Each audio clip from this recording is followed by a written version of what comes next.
In the run-up to the Regional Food Conference on the 5th and 6th of October, we're delighted to bring together today some thought leaders, experts, change makers and practitioners from across South West Wales to try and illuminate some of the key issues, talking points and opportunities for our regional food system.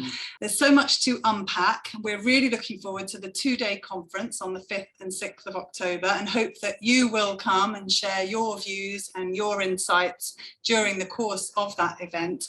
What we want to do for South West Wales is to bring people together around a shared sense of purpose and a shared sense of vision of what we want for our regional food system. I'll hand over to my colleague Zoe, who will introduce our guests for today. Thanks, Dawn. We're absolutely delighted to be joined by a number of experts here today. I'd like to introduce Simon Wright, who's restaurateur, broadcaster, food writer, and recently appointed Professor of Practice at one of our members, the University of Wales Trinity St David. We're also joined by Aled Jones, Deputy President of NFU Cymru, Jack Joseph, owner of Farmco Swansea, Alex Cook, National Director of Slow Food Wales and Slow Food UK, owner of Peppercorn Food Company and founder of Superbox Community Interest Company, and Patrick Holden, Founding Director and Chief Executive of the Sustainable Food Trust and dairy farmer in West Wales. Great, some real calibre in today's panel. Unfortunately, not much gender diversity, so apologies for that, but definitely some real great thought leaders, and thank you all so much for joining us this afternoon for this discussion. Aled Jones from the National Farmers Union, I'd love to come to you first. We're really keen to involve farmers in this regional discussion, and we don't know yet whether farmers themselves will come and talk to communities and businesses across the region and tell us what they think. But it's great to have you here today. Obviously, farming is undergoing huge changes, I guess, post-Brexit and post-COVID, and in the context of the climate emergency. What do you think are the kind of big issues that the farming sector is grappling with, and what do real farmers really think? Well, thank you, Dawn. I am a real farmer. I've milked my cows this morning, and I've done so for many, many years. You mentioned in your introduction that the invitation to the conference, and by the way, congratulations, I really applaud the work that you are doing, bringing these people together. Now, the invitation is for all food eaters. Well, great. Now then, somewhere along the line, there must be a farmer involved. And that's the really important part here. It's so crucial. Now, farming, you mentioned farming is facing a lot of change. Well, the truth about it, farming has always faced change, and there are always challenges. And undoubtedly, two of the main ones is climate change, undoubtedly, and of course, the rising population. Population growth is significant here.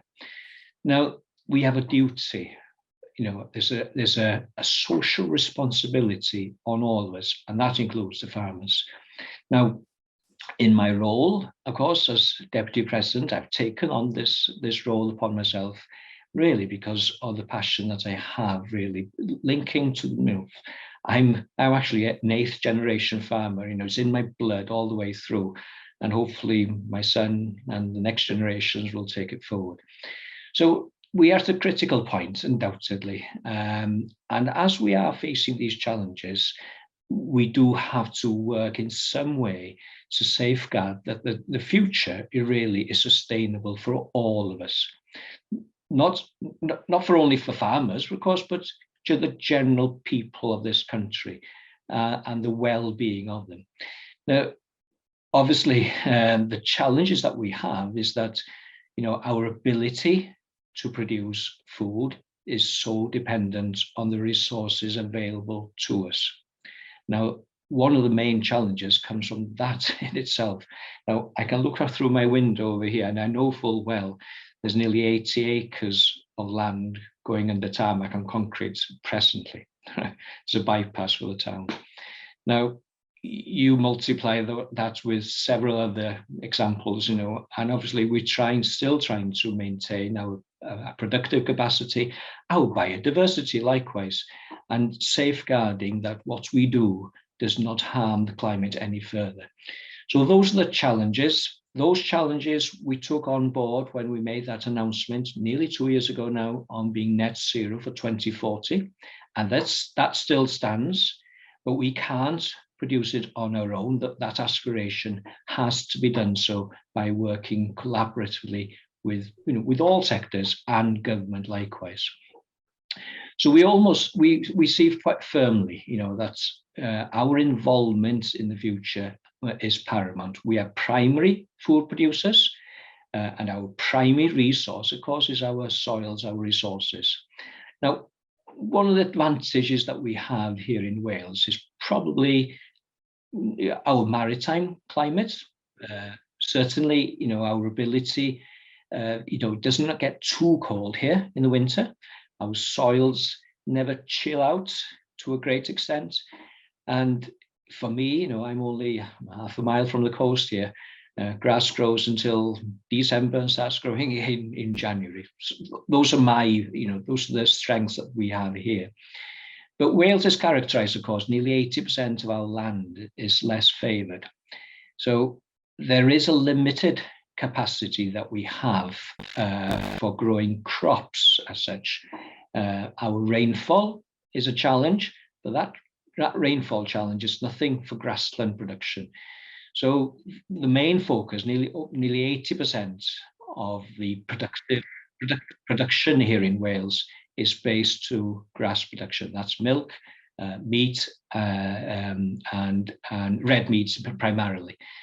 So those are the things that we are probably focused on more. I'm pleased to say that over many, many years, through our universities, both Bangor and Aberystwyth have been really at the forefront really of research into the environmental sustainability of grass production, the maintenance of good soil health. It's so crucial to us. If we fail in that area, then our future is not so bright. So I am pleased. So many of our farmers and students have been through these establishments and have adopted the learnings that they've had. And when I speak to young farmers these days, they've really taken on board the challenges of producing food in a way that's sustainable on carbon and biodiversity. So I'm very enthusiastic. I appreciate the challenges, as I've mentioned earlier, but I do think firmly, farming is central to all the work that we need to be doing. And, working with yourselves, partners, I think one concern that I have is that some of the supply chains have been overcomplicated. And by doing so, they've added cost and complexity and unnecessary resource use. So I think, bringing food back to a regional level, reducing the miles involved, making sure that, we don't over-process food likewise, and that's another concern. But we still have to produce safe and affordable food at all price points. And, that's something that's very much that we are aware of. So I'll stop at that point and we'll continue the discussions. Great, thank you, Aled. I mean, on your comment about supply chains and food miles, I might come straight to you, Simon. I know you're really passionate about local sourcing of food and you're doing quite a lot of work in Carmarthenshire on that very issue. Would you like to tell us a bit about the work that's currently happening? Yeah, sure, thank you. Yeah, it's really interesting to hear what Aled had to say. And I think, engaging with the farming community is absolutely probably the most important thing that we can do here. And we need to make sure that conversation is really strong, because too often those conversations take place in isolation, and we need those conversations to take place with everybody present, where, all the way through to activists, ecologists, because I think we all want to get to the same place, and we want to get there as quickly as possible, because even within the current ambitions, they may well not be strong enough, or they're not strong enough really to contend with what we see emerging at the moment. So the urgency is really there, and we'll only make a difference here if we work together. I think supply chains are really key, because what we have to do is, as we transform farming and as we transition, we also have to create an economic environment that's correct for farmers, a better one than they have now, and that should be our ambition. That the two things need to work in parallel. And secondary production is really important in that. We realize increasingly less, if that makes sense, or a decreasing amount of the value of what we produce within Wales. Most of that value is realized outside of the country. And that has a huge impact, not just on the farmers, but on our rural communities as well, where we're removing, economic activity, which is the foundation of our rural communities, their strength. And that has implications on community cohesion, informal social care, jobs, obviously, and even the Welsh language itself. So structurally, we have to look at it that way, I believe. And it's only in having that conversation and looking at it a holistic way. And I think sometimes that's what's missing. We can't expect government to do this for us. We have to take action amongst ourselves and in organisations like the NFU and in the farming community and in the activist community, across the board. But government does need to recognise that there's a need for an overarching food and farming strategy. You can't just say to farmers, we're going to legislate against you doing some of the bad things here. We're going to rearrange your farm payments so they're based on environmental outcomes, unless there's a more cohesive view of what we're doing in the rest of Welsh society to create new markets and a vision of what food and farming would look like in the future. And my view is that vision can be established between us. We need the strength of belief to believe that we can have shorter supply chains, that we can have, as we're trying to do in Carmarthenshire, more food on the public plate, and that can underpin change in contracts, that we can get to the public quicker, that we can brand what we do better, and that the strength of what we produce can be based on brand values of sustainability, regeneration, not just not making anything worse for the environment, but redressing some of the damage that we've done as a society in the past few decades. This damage isn't done by farmers. It's wrong to say that, because it's the way that people farm, and I'm sure Alec will agree, is related to the economic context, and that's related to government policy. It's government policies that have put us in the position that we are, and we need to recognise that, because we're nowhere without the farmers, clearly, when none of this discussion. And I'm all for a collaborative approach which sees farming alongside nature. I'm not for silos.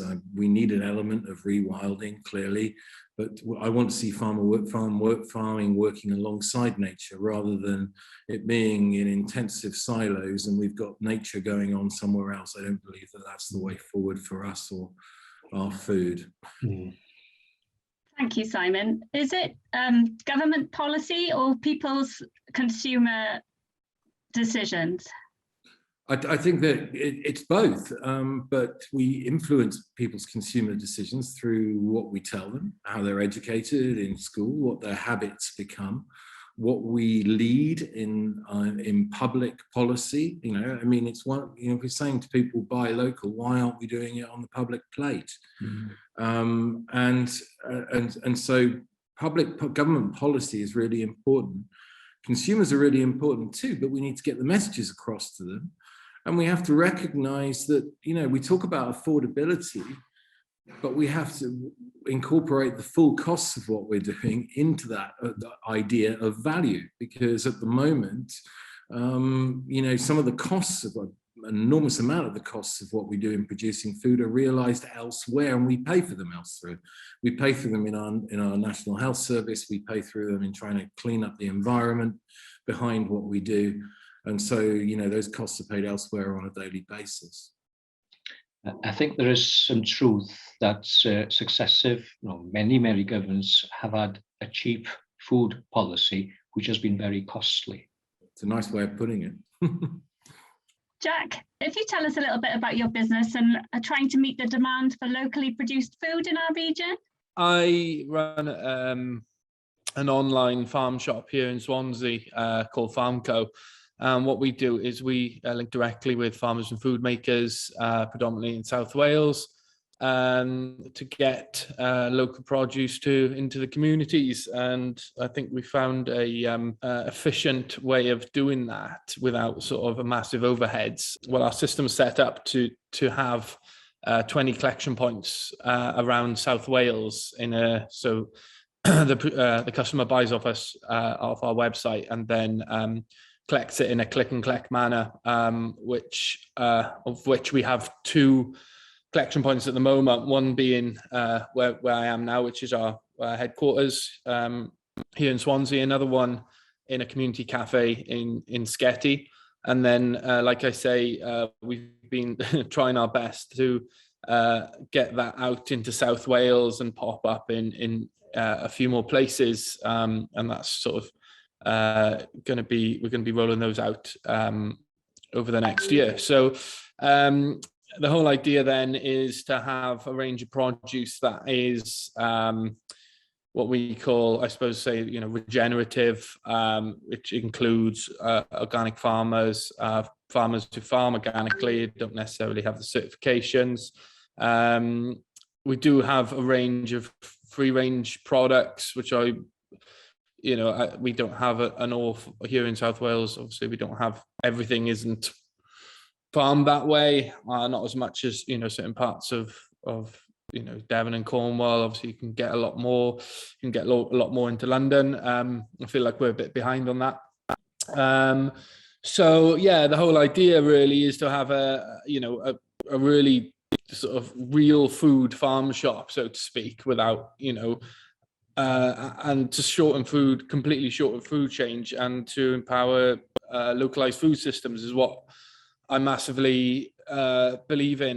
Aled, can I just come back to you on a couple of those points? We've talked about the challenge, whether it's government policy or consumer choices, and Jack's business is all about serving that demand for more locally produced food in our region. But I wanted to come back to you on Simon's point about rural economies and the importance of farming and jobs in farming to the viability of rural communities. Do you think young people are looking at careers in the farming sector? Is it a sector that offers opportunities and jobs to young people? And what's the NFU doing to promote those opportunities? Well, yes, it's certainly offering opportunities for young people. And, I've, like yourself, have been very upset about seeing, there are young, very well-educated young people who've lost employment during COVID. And I firmly hope that young people see agriculture and primary food production and also, further stages down the supply chain, that they will get involved in this industry, because it's a marvelous, the future is absolutely, potential is great. And especially when we're talking about climate change issues, as I said to you earlier, a lot of our primary production is focused on grassland, so we do very well. And no doubt about it, the carbon cost of our type of food production systems are very low. Now, hopefully we can maintain the momentum and drive the demand and be a supplier of choice, if you like, for all food systems. Now, it's getting the public food systems correct is absolutely paramount, and the public procurement has to be first and foremost. If we can't get there first, we've lost it completely.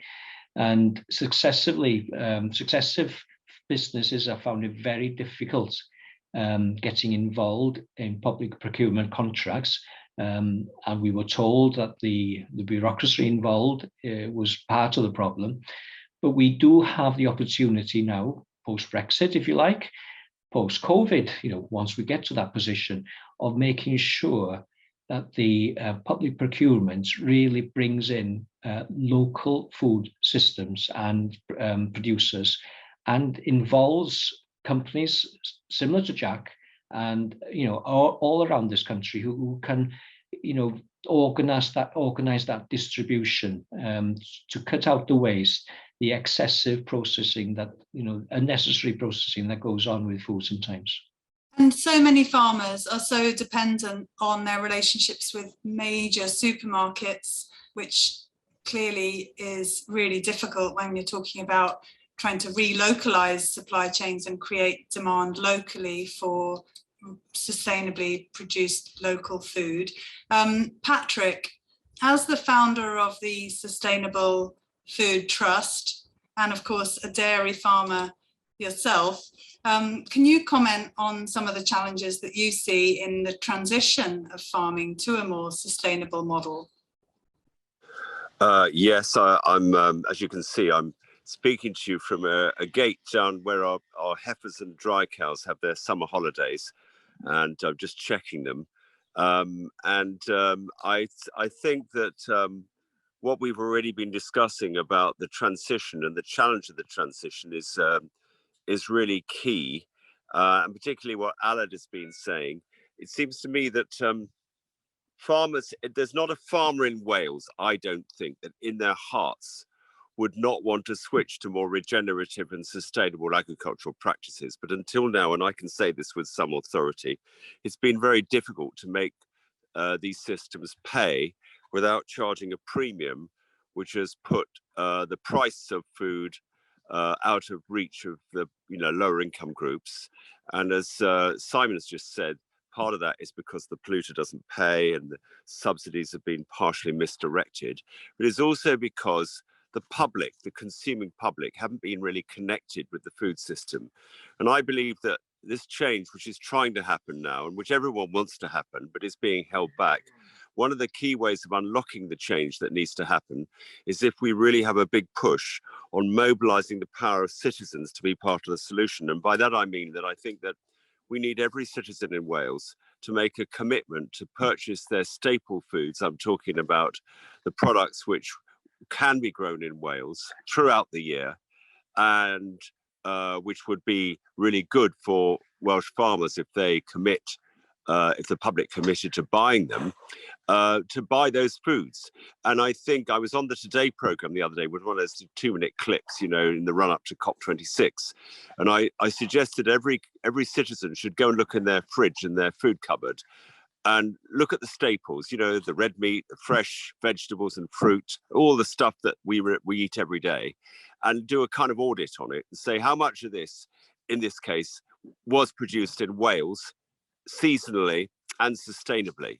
And if you cannot tell, then we should go to the place we buy our food and say, sorry, this isn't good enough. And I was just thinking, Aled, why don't we convene a meeting of all the supermarkets? You've got the pulling power in the NFU. They'd all come and say to them, right, you're not doing enough to source food, regeneratively, sustainably produced food from the Southwest Wales or Wales as a whole. And what are you going to do? And I think we'd get a tremendous result from that meeting, because in the end, we've got to harness the power of the informed consuming public. We obviously have to do stuff in schools. We have to do a lot on recreating the infrastructure that we've lost during my farming lifetime, so that we can process the foods, as you said, Aled, that are produced in Wales. In Wales, we don't want to send them to England to get them processed and then come back. Oh, look, there's someone bullying. So, and we can do all this. And we must do all this.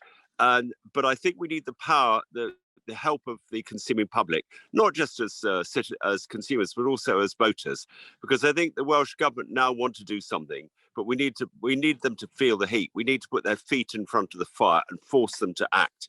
And the time is now, because, it's been said recently that if you think about planet Earth, what's it covered with now? The answer is it used to be rainforest and other areas of pristine nature. It's now farms. So the farms, historically, as has been said, have been part of the problem, but they now must become part of the solution, and they can. So let's act to make sure that we make a business case for farmers throughout Wales. And by the way, on that subject, Alan's mentioned that 80% of the land area of Wales is grassland, which is true. So probably if citizens of Wales made a commitment to eat all their food from Wales, we'd have a lot more vegetables and we'd have a lot more grain. Actually, we grow grain on our farm, even though it's, you know, less favoured. We only have 10% of our land growing grain for the cows, but it is possible. But we also will have a structural export potential for wonderful high provenance, high value products from Wales, including cheese, like the Havod cheese we make at our farm, a third of which goes across the border to England, and a third of which is actually exported, rather like whiskey. But a third of which, and I'm most proud to say this, is consumed in Wales. And that's what we need. We need a culture of relocalizing food systems. That's probably all I need to say for now anyway. Aled, do you engage with the supermarkets, and do you think there is change afoot?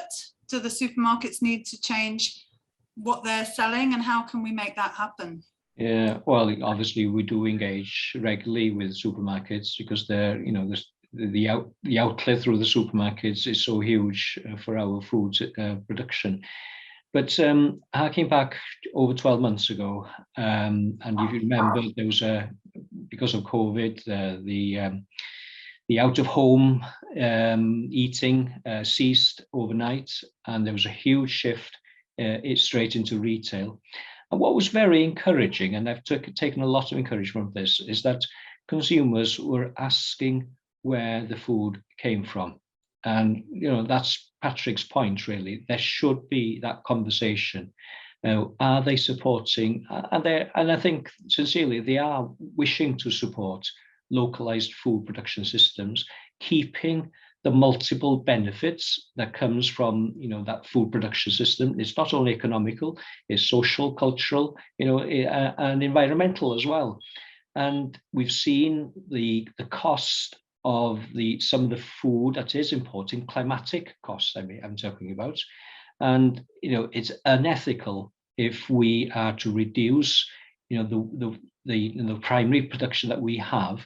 And this is another conversation, you know, on future trade agreements. You know, there must be a mechanism that all trade agreements are scrutinized in such a way that, you know, there is absolute clarity on the methods of food production, of the food that comes into this country, is looked into very clearly. I'm very proud that the antimicrobial usage in this country is one of the lowest in Europe, only bettered by the Scandinavian countries, probably because of their colder climate. But that indicates to you, doesn't it, that there should be a level of trust in the production systems that we have. And I'm one for, you know, bettering it. You know, that we have a saying in Welsh, nid darllen gellir gwell. It's not good if better is possible. And I always have that, you know, that vision that we should always have this grumbling dissatisfaction with the present circumstances and strive for betterness. So yeah, I'm very encouraged, and there must be conversations with retailers, and there must be some clarity as well. And I think sometimes, you know, the way that contracts, you know, we've had huge problems in the dairy industry by the way that the contracts are manipulated in such a way that the farmers are at the weakest point within that chain. And that must change. You know, if the sustainability of having food producers there, then there must be a means where, you know, there is, you know, a recognition given to, you know, the ethicalness in which the farmers themselves are treated in the chain. Thanks, Aled. I was talking to Patrick earlier in the week about the global farm metric as one way in which we could have much greater consistency in how farmers all over the world are assessed for the food welfare and sustainability standards. And it sounds like that's what you're saying as well. And when we look at that trade deal with Australia, it's just clearly prejudicing locally produced beef and lamb in favour of meat that's not being produced to the same welfare standards at all. Well, my farm at home, you know, field sizes are fairly small on the whole, which therefore means that hedges make a huge part of the farm.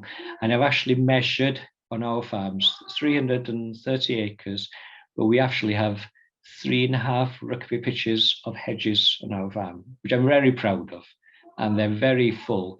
And last night I had 3 pounds of blackberries collected. That's on top of far more that I've collected in the past, but very, very productive hedges. Great, and fantastic for biodiversity and wildlife, I'm sure. Yeah. I'd like to come to Alex Cook. Alex, you're the director of Slow Food Wales, and you're an entrepreneur with a number of sort of innovative business opportunities underway. But tell us, first of all, what do you mean by slow food? What is that movement all about? Slow food is a movement with the sort of the tagline, the ambition: good, clean, and fair food for all. So it's fairly broad, and we're made up of members across Wales, and that commonly are involved in food supply, producers, individual members, and activists as well.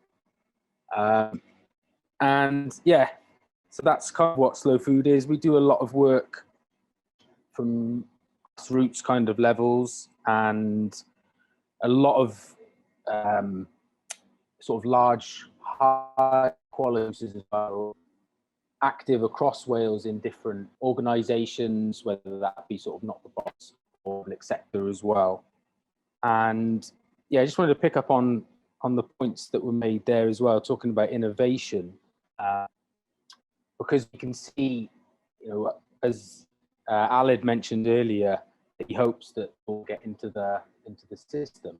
Sometimes I think, hope is fantastic, but a lot of action needs to be taken in this sector to support the farming network across Wales. I know that we've seen a lot of dairy farmers and meat producers relying heavily on soy as sort of animal feed and imported products. Innovation in Scotland, where they're using seaweed as a sort of a lot more sustainable option. And we know that we've got off the coast of Pembrokeshire, we've got a new seaweed farm and innovative production like that. And it would be great to see more young people involved in the system as well. Yes, really interesting, looking at alternative types of feed and the growing appetite for seaweed, and some real great R&D and entrepreneurship happening in Wales in that regard. Simon, you're a food businessman as well, and I think you were involved in Gordon Ramsay's series about kitchen nightmares, so a bit of a celebrity in our midst as well. But what do you think the opportunities are for entrepreneurship, jobs for young people, and I suppose your connections with the university as well, really looking at that future of our food system? I think we've got some of the most creative people in business in food in Wales, and I think you see it all the time because on the one hand, it's relatively cheap to enter the food business if as a form of entrepreneurship, if that's what you're looking for. But on the other hand, it's tough, and you need to be imaginative, nimble, dynamic, creative. And we have lots of young people out there that are like that, and are doing, we see that the results of their efforts on a kind of daily basis, whether that's street food pop-ups, little cafes that emerge, etc., etc. So I think that we already have a very healthy kind of food entrepreneurship, but we need to build on it. We need to make sure that the environment for those people is right. I think this comes back to what supermarkets are like as well, which is, they're not going away, but we need, and we all know about their power, but we need to create alternatives at the same time if we're going to hold them to account, because otherwise they're in a kind of Amazon position where, yes, they can move what they do to an extent, and they can do some green things or be seen to do them, but they're not necessarily, if they hold all the power, then we don't have any alternatives. So we need to be very, very careful about how we deal with that. And I'd favour as much effort being put into our own localized systems of food distribution, growing the retail outlets, getting the access to the customer, seeding some of that through public procurement. That's, in my view, where we need to be looking. But the entrepreneurship's definitely out there. And we need to recognize the nature of that entrepreneurship as well. I think it's really important that we understand that these aren't people who've seen one too many episodes of The Apprentice. It's not about getting up in the morning thinking you're going to buy a super yacht. These people want to do these things for creative reasons. And also, they want to be involved in things that are going to make a difference for the environment and fight climate change. And those are really important things to young people, and that's one of the reasons they will want to enter our industry. And I think that's really important to recognize in relation to farming as well. So when we bring in new ideas, new energy, new dynamism to farming, that very fact of being more regenerative, of feeling that you're making a difference, will bring new ideas and new people into the sector. Welsh Government has this policy, I think, or an emerging policy of every town a market town. And we've seen very successful local produce and farmers markets taking place in various places across our region. And those seem to offer a great outlet for small producers and food entrepreneurs, and a way for all of us to kind of reconnect with the actual farmers and producers of our food. I mean, clearly there are probably more than this, but there are two scales of farming. There is that small scale farming where the farmer gets the opportunity to connect directly with the consumer, and then the very large scale of farming where the farmers are beholden to supermarket buyers, and that relationship is really broken.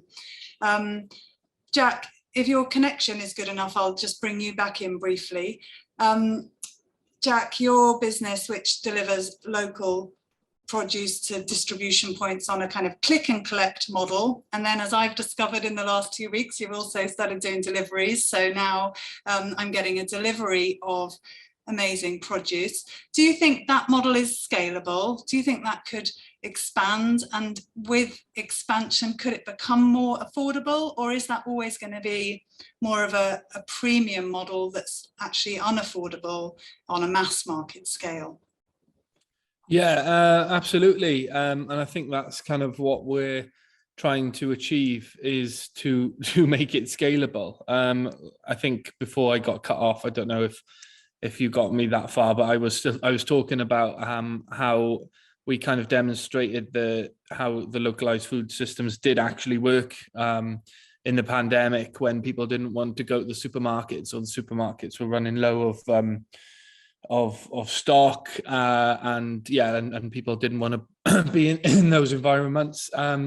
And models, food hub models like ourselves, and I know Simon, you did one in Wrights, and there was quite a few more in South Wales, were, they became really successful overnight, and and we were able to adapt because we didn't have kind of all this infrastructure and stuff. We were able to just adapt overnight and change what we did, tweak it slightly. And I think, I think that's massively important. And then scaling it, absolutely. And I think you can scale, and that's the kind of, you can take that kind of notion of being able to adapt it quite easier in a scalable model. E.g., you don't necessarily need, huge warehouses. You don't need huge lorries. You've just got to negotiate the logistics, tweak them, get them out to different places. And yeah, absolutely. I think we've struggled because we've been so busy with COVID. We wanted to have more collection points by now than the two that we're already doing. And then we were kind of, sort of thrown in the deep end and then spat out the other side with COVID. So we've just been kind of like sorting that out, but it's still on the agenda. And I think if more people are doing it as well, alongside local farm shops, alongside markets alongside CSAs and other veg box schemes, then absolutely, yeah. I just think we need more people engaged. We think we need more people, like Simon said, more creative people who are either going to be creative with the outlet side of it and doing a food hub or doing a veg box scheme, or being creative with the food making or the farming, to kind of merge it all together. And yeah, we're particularly excited to get out there effectively in South Wales. So yeah, watch the space on that. Thank you. Yeah, we are. We're watching that space. Fantastic, Jack. Aled, what would you like to contribute? Yeah, I think the major retailers have been mentioned very often, haven't they? And none of them are on the panel, but they're more than capable of speaking up for themselves. But to be fair, due to consumer demand, they have put in place, some of them have put in place sustainable sourcing models. And let's be fair, that's been driven by consumer demand. So I think the message is the consumers need to be more vocal. And I think we need to appreciate really that, people do value the way that their food is produced. They do value that it is there, available to them at all price points. And so I think there is a conversation that we must have, and this conference that you'll be arranging beginning next month will be part of that, hopefully. Thanks, Aled. Simon, any closing thoughts from you? Yeah, I just think that there's an interesting thing here with this kind of chicken and egg situation. Sorry about that, but we need to increase the diversity of on the supply side in Wales of what we produce, and also what we turn it into. So we need more secondary produce as well if we are to realise the potential of the retail opportunities like Jack is putting in place. So we need more density of product, for instance, so that you can have a situation like in Vermont, for instance, where you've got, it's not that dissimilar from us, and you've got a town like Burlington, which is the capital, 40,000 people. It has 2 local food cooperatives, which are also zero waste shops at the same time, but they have a greater density of what they're producing as well. So we need to see those things happening in parallel. So we need more opportunities for the farmer to realize more value, and on the other side, we need that to be created to have the retail outlets and the density of produce that people can rely upon, and will become a hub for them to shop at. Very important. Alex, any final thoughts from you? Yeah, we've got a fantastic discussion with lots of different elements. For me, I think it's to break some of these fallacies that Wales can only grow grass. We've got some pioneering vegetable growers across the region, and in terms of scalability, this can be rolled out fantastically across the region. In regards to public service procurement, this needs to be at the heart of change, as this has the greatest opportunity for public health, rural economy, and essentially seed change for the private market and consumer behaviour.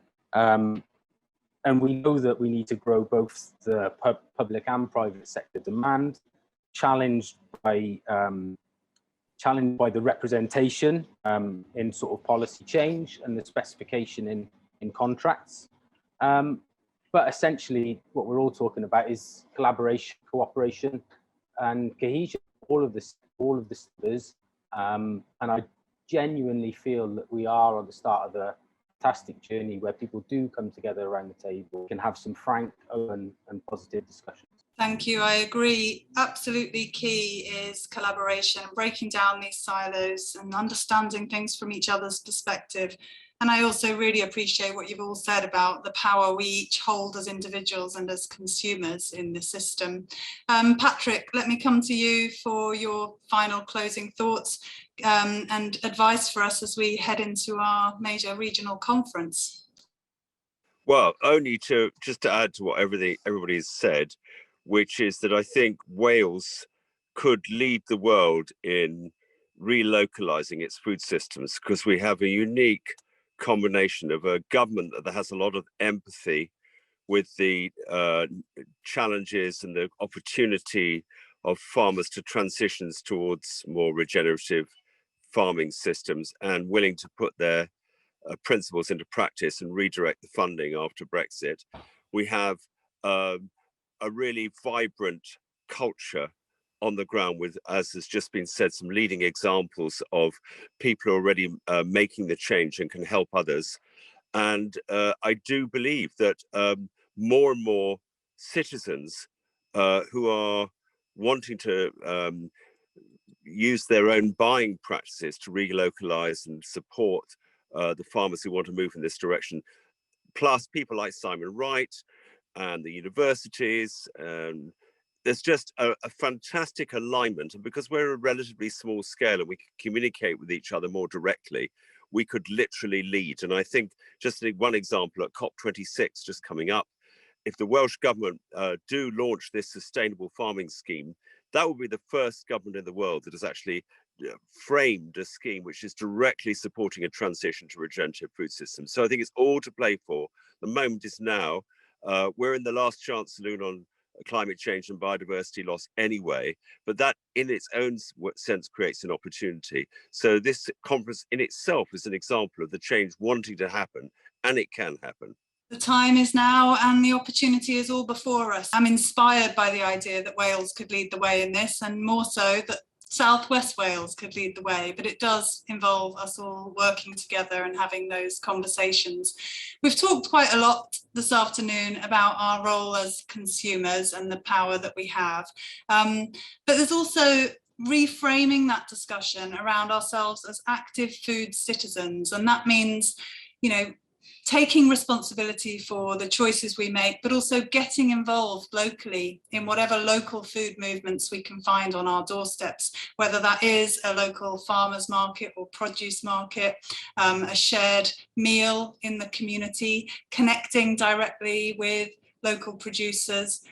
In schools, we want children to become knowledgeable and active food citizens, knowledgeable about where their food comes from, knowledgeable about farming and the land. If we can all play our role as responsible citizens and have a voice and work together, wouldn't it be great if South West Wales could lead the way in feeding itself and developing a truly sustainable and equitable and healthy food system? All to play for, as Patrick says, and we'll look forward to seeing as many of you as possible on the 5th and 6th of October. It's an online conference, completely free to attend, and we want farmers, producers, retailers, businesses, people, community groups to all come together and have this really important conversation. We'll look forward to seeing you all then. And in the meantime, thank you to all of you who've taken part in today's panel discussion. Really appreciate your insights and perspectives. And thank you so much for giving us your time and your wisdom this afternoon.